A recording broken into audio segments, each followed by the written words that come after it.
Täna on jõuludeni veel mõni päev aega jäänud ja seepärast otsustasin ma teid kutsuda koos meiega ühte imelisse koju, mis on ühel ajal kodu ja samas teiselt poolt ka, miks mitte jõuluvana töökoda. Kas ta nüüd on kodu või on ta töökoda, töötuba, kuidas õieti üldse nimetada seda? Selle maja nimi on lapitöömaja, sest ta on üleni lapitööd täis.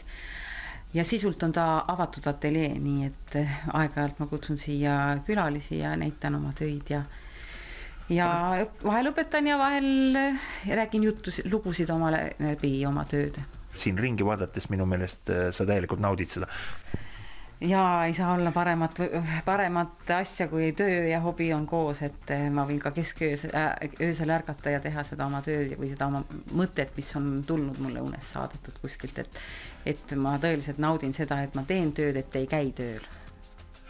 Aga sul on väga palju kollektsioone. Kust need kollektsioonide mõtted üldse tulevad, neid asju korjata? Ma olen ikka seda meelt olnud, et ka koledad asjad võivad olla koos täitsa vahvad. Näiteks just need riidepuud, et mõni on nagu kirvega sealt välja tahutud tõenäoliselt kuskil mingisuguses töömeeste, võib-olla mingi metsaonnis kuskil töömeeste riiete jaoks ja seal teine on nii lihvitud, et ükshaaval ei ole tal väärtust, aga kollektsioonidena on tal emotsionaalne väärtus juba. Kollektsioonide puhul tasuks neid näidata teistele ka. Minu arust teeb see kodu vahvamaks, et inimesed koguvad väga põnevaid asju.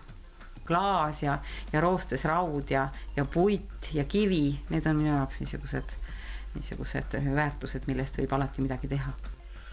Aga lapitöö, no siin on kuhu ka pilku ei pööra, igal puhul on lapitöö, kõik on erinev ja väga põnev ja väga eriline. Ongi eriline, see on nii eriline maailm, et ma isegi ei oskaks millegi muuga võrrelda, et materjalidena, et seal on nii palju võimalusi. Ei ole sobimatut materjali, peab olema lihtsalt õige koht ja õige tehnika. Kodukujundamises sa oled kasutanud lapitehnikas tehtud asju. Mul oli ka eelmine elamine niimoodi, et igas toas pidi olema midagi lappidest. Võib-olla ta ei oleks nii täis, aga ideesid on mul alati rohkem kui ruumi. Minu põhimõte olnud siin remonti tehes, et ma olen teinud hästi neutraalsed taustaga nagu seinad ja olen vahetanud siin toas värvi, praegu on näiteks sinine, täiesti ainult tekstiilidega, et see on hästi hea variant, mina leian, et kuna ma tahangi erinevaid asju näidata, siis esiteks on ta väga hea taust, rahulik ja teiseks ta ei ole nagu värvitundlik.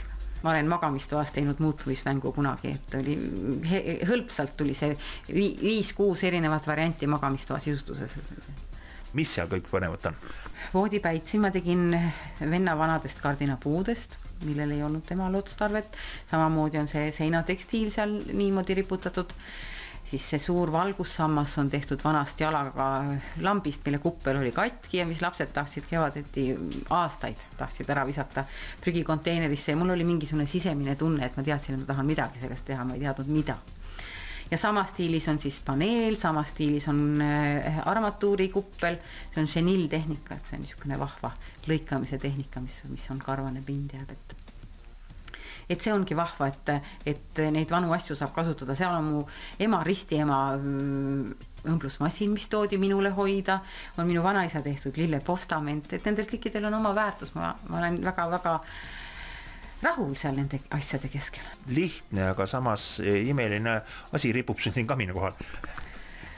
See on vana traataia üks tükikene.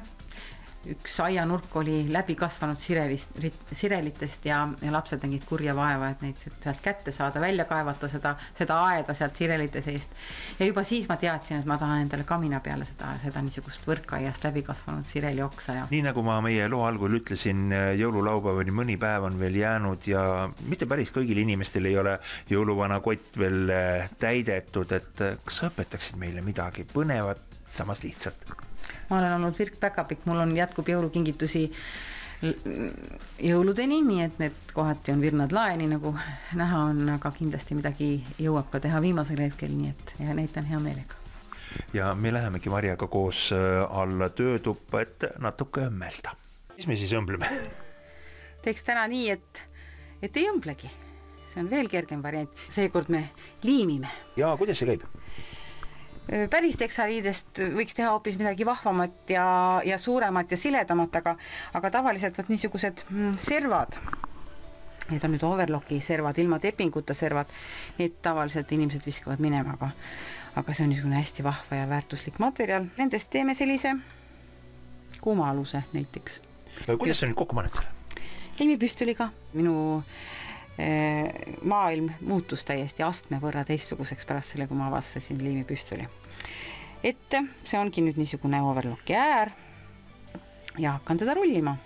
Liimi siia vahele.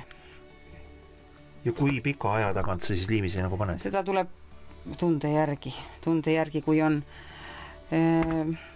välimistes ringides rohkem, sisemistes vähem ja no kerge öelda sul tunde järgi, paljud inimesed juhinduvad juhenditest. No alguses 2-3 sentimeetri järele, siis viimased ringid peaks võib-olla, kuskil viimastel ringidel just 2-3 sentimeetrit, alguses võib-olla isegi pikema vahemaa tagant. Ja kuna need overlocki riidid on sageli erinevat värvi, siis nüüd teiseks ringiks võtame hoopis mingisuguse tooniga. Ta on niisugune sisustuselement, et ega väikestele lastele mängida seda anda ei tasu, sest ta võib ikkagi siit läbi minna, siia alla võib veel ekstra lisaks kas või papi või teksaliidest niisuguse ringi liimida, et siis ta ei vaju läbi ja ta on ikkagi laua peal, ega pidusöögi kuuma aluseks, siis ei olegi need söögid nii kuumad, et selle tehnikaga jõuab täita seda jõuluvana kotti küll ja palju. Jaa, lapitehnikas on erinevaid tehnikaid, mida saab teha ka telekat vaadates ja kasus harutamistööd, et see on elustiil, et käed käivadki kogu aeg. Ja selle võib siis panna näiteks käsitöö tikkimisraami sisse, siis on tal ka puidust raam ümber või siis niisama, siia saab viimase selle ringi vahele saaks niisuguse aasa riputada. Siin on sama materjali kasutades niisugune küünla alus, lillemotiivina, siin ma olen natuke õmelnud ka, niidiga kinnitanud selle ringi. Nii et selle materjali kasutamist, seal on tuhandeid võimalusi, see on imeline. Ja sellise vahva, no ja siia võib kellamehhanismi siia keskele panna, väiksema seinakella teha, nii et võimalusi on hästi palju.